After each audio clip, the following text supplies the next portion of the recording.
तो छतारी एक ऐसा क्षेत्र है जहां सनातनी हिंदू तो 50% हैं, लेकिन 50% वाले हिंदुओं ने भी क्या जलवा बिखेर रखा है।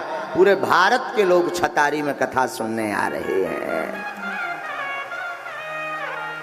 हम दो भी हैं तो क्या कम हैं, इसीलिए तो दुनिया को हमसे गम है। इसीलिए ये तो दुनिया को हमसे गम है, इसलिए प्रत्येक हिंदू एटम बम है। बोलो सीताराम। जो है तो कल हमने आपको कथा क्रम में कहा था साधु वाणी पर चर्चा करेंगे।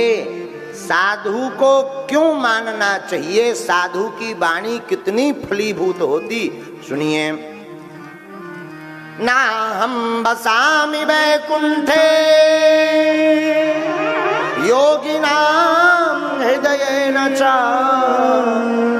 मद्भक्ता यत्र गायन्ति तत्र तिष्ठामि नारद।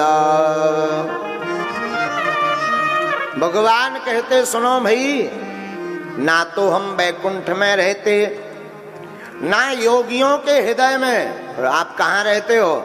भगवान बोले मद भक्ता यत्र गायन्ति तत्र तिष्ठामि नारद।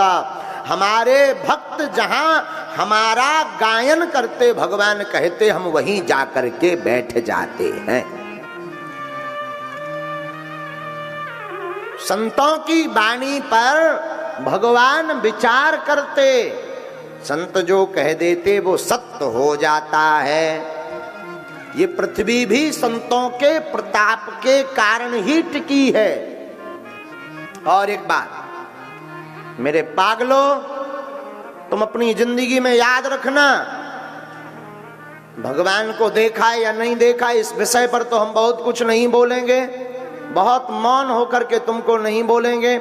सिर्फ एक शब्द में ये कहेंगे, भगवान को देखने की कभी भी नौबत आवे तो माता पिता गुरु ब्रह्मा विष्णु महेश ये त्रिदेव के दर्शन है। हाँ,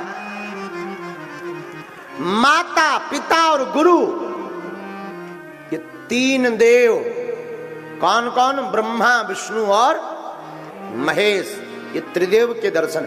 आप कहोगे महाराज जी सिद्ध करके बताओ, तो प्राणों की चर्चा नहीं, हमारा मत कहता है मां जन्म देने का कार्य करती है तो वो ब्रह्मा है, क्योंकि बनाते जन्म देते ब्रह्मा भी। विष्णु भगवान विश्व का पालन करते तो वो पिता हैं, क्योंकि पालन पोषण की जिम्मेवारी पिता पर होती।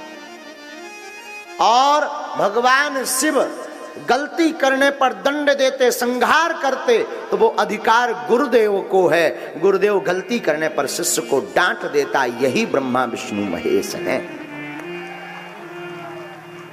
मेरे साधुओं, मेरे पागलों, तुमने मंदिर के भगवान देखे या नहीं देखे मुझे खबर नहीं, पर कभी तुम्हें भगवान देखने का मौका मिले तो बाहर मत भागना, माता पिता गुरु में ही तीनों देवों के दर्शन करना प्रारंभ कर देना, तुम्हें जीते जी भगवान के दर्शन हो जाएंगे। लेकिन हम लोग मंदिर में भगवान को खोजते। भगवान मंदिर तो एक, फिर आप कहोगे महाराज मंदिर क्यों बनाए गए? मंदिर की व्यवस्था है ताकि तुम कैसे भी ना सही माता पिता में भगवान को नहीं देख पा रहे तो मंदिर में भगवान को देखो। तुम्हें अगर भगवान को पाना है तो पहले मंदिर जाओ, तब तुम्हारी दृष्टि फिर जहां जाएगी वहां तुम्हें मंदिर नजर आएगा। जैसे बचपन काल में बच्चों को जब कोई टीचर सिखाता है कि भाई लिखो छोटा आ, छोटा सा बच्चा लिख नहीं पाता, तब गांव की माताएं, पिता या छोटे छोटे गांव के टीचर जो होते हैं वो पढ़ाते हैं, बेटा एक काम करो, पहले तुम एक लकीर खींचो, एक चूल्हा बनाओ, फिर दूसरा चूल्हा बनाओ, दोनों चूल्हे में फिर लकड़ियां लगाओ, उस लकड़ी के ऊपर फिर ऊपर से एक लकड़ी लगाओ तो फिर आ बना देते हैं। जिस प्रकार इन भावना से टीचर समझाता, उसी प्रकार मंदिर की व्यवस्था भी आज जगत गुरु शंकराचार्य जी की है, ताकि तुम भगवान को नहीं देख पा रहे तो मंदिर जाओ, मंदिर में भगवान से प्रेम करना सीखो, फिर जहां तुम्हारी दृष्टि जाए वहां मंदिर के दर्शन करो। तो माता पिता और फिर अंत में गुरु, गुरु का अर्थ संत भी होता है। याद रखना, संत की वाणी पर भगवान को विचार करना पड़ता है। और मेरे पागलों, तुम संसार की निंदा करना, हम मानते हैं कि कुछ संत कालनेमी होते पर सब नहीं होते हैं। याद रखना, कुछ संत पूज्य देवराहा वाले बाबा रामकृष्ण परमहंस, पूज्य श्री नीम करोली बाबा, पूज्य श्री स्वामी विवेकानंद जैसे महापुरुष भी होते हैं। कुछ संत जगतगुरु तुलसी पीठाधीश्वर महाराज जी जैसे भी होते हैं। इसलिए मेरे पागलों, तुम अपनी जिंदगी में आज की कथा से एक सूत्र जीवन में लेकर जाना, हम किसी संत की स्तुति नहीं कर सकते तो निंदा करने का अधिकार भी नहीं है। आज वर्तमान में एक संत दूसरे संत को खाए जा रहा है। आज वर्तमान में संतों की अवहेलना दूसरे धर्म से ज्यादा करने वाले लोग सनातन के लोग हैं। माफ करना, तुम्हें दिखाई देने में लगता होगा कि हमने अवहेलना की, बुराई की, निंदा की, मेरा कुछ नहीं बिगड़ा, ये सब पाखंडी है। माफ करना मेरे पागल। साधु या बुद्ध पुरुष तुरंत कुछ नहीं दिखाता, ये मौन होकर के अपने इष्ट को सौंप देता कि प्रभु मैं तो कुछ जानता नहीं, बस तू जान। और भगवान की ऐसी लीला होती कि जिंदगी में तुझे बहुत बुरा भोगना पड़ता है प्यारे। इसलिए आज की कथा में एक बात गांठ बांध कर जाना, छतारी के पागलों, कभी भी भूल कर किसी संत की निंदा मत करना। हम मानते हैं संत विचित्र होते हैं, लेकिन सब नहीं होते हैं, उनका कर्म उनको खाएगा। हमसे एक पत्रकार किसी अमुक महापुरुष के बारे में पूछ रहा था कि आप उनके बारे में क्या कहना चाहते, वो आपकी बहुत बुराई कर रहे हैं। उसने नाम लेकर पूछा, हमने उनको कहा कि धन्यवाद, जो जैसा करेगा सो वो पाएगा। हम जो करेंगे वो हम पाएंगे, तुम जो करोगे वो तुम पाओगे।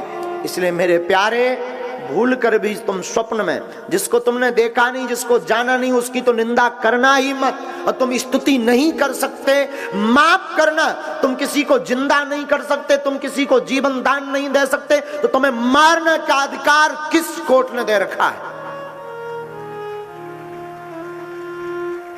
तुम अगर स्तुति नहीं कर सकते, तुम प्रशंसा नहीं कर सकते, तो तुम्हें निंदा करने का अधिकार भी किसने दिया है? और ये बात बहुत कड़वी है। कई लोगों को हमारी इस बात के बाद मिर्चा लगेगा, पर क्षमा करना, हमारा कोई उद्देश्य निजी नहीं है, हमारा तो कोई निजी स्वार्थ नहीं है। और तुम अगर सोचोगे गुरुजी आप अपनी निंदा को लेकर बोल रहे हैं, तो हमको कोई फर्क भी नहीं पड़ता।